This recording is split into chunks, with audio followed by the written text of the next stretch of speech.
Karbi Anglong day মানে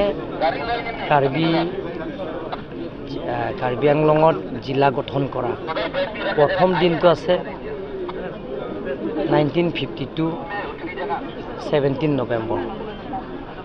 তেতিয়া বহুত ব্যক্তিয়ে আমাক সহায় কৰিছে, ইয়াৰ সকলো জাতি জনগোষ্ঠীত বসবাস কৰা তেখেতসকলৰ ডেলিগেশ্যন নামবিলাকো মই কৈছোঁ। ইয়াত বংগলী সম্প্ৰদায়বিলাকো সহায় কৰিছে, মণ্ডল বুলি কি নাম আছে মই অথনি পাহৰিলোঁ নামটো। তাৰপিছত ইয়াত অসমীয়া আৰু ৰেংমা নাগা, তিৱা, তেতিয়া লালু বুলি কয়, তিৱাটো লালু বুলি কয়, লালু সেই গোটেইখিনি সম্প্ৰদায়বিলাকৰ আমাক ইয়াত সেই জিলা গঠন কৰাৰ সময় সহায় কৰিছে।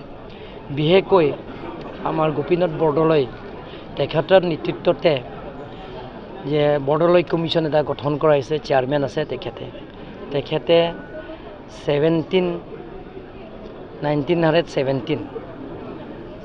22 মে তেখেতে ডিমাপুৰ আহিছে। আহি যে কাৰ্বি ডেলিগেশ্যন যিটো আমাৰ চাৰ্চিং তেৰণ লাংকুং সবাইৰ পৰা আৰম্ভ কৰি চেমচন সিং ইংটি, মণিৰাম লাংনে, চংবে এনেধৰণৰ আৰু আমাৰ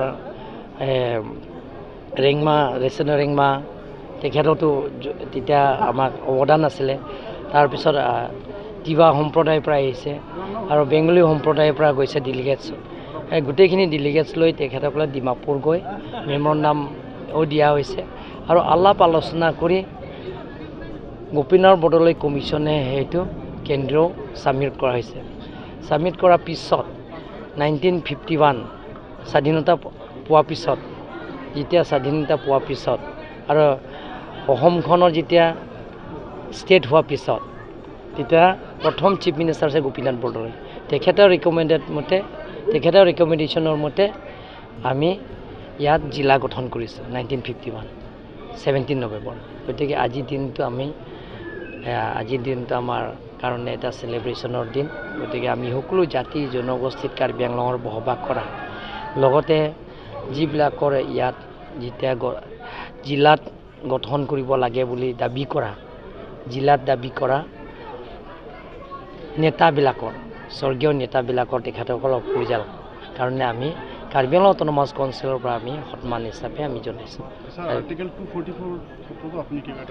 সেইটোতো নহয়, যিটো নেকি আৰ্টিকল 244A অট'নমাছ ষ্টেটত, তো অসম চৰকাৰৰ পৰা কোনো আপত্তি নাই।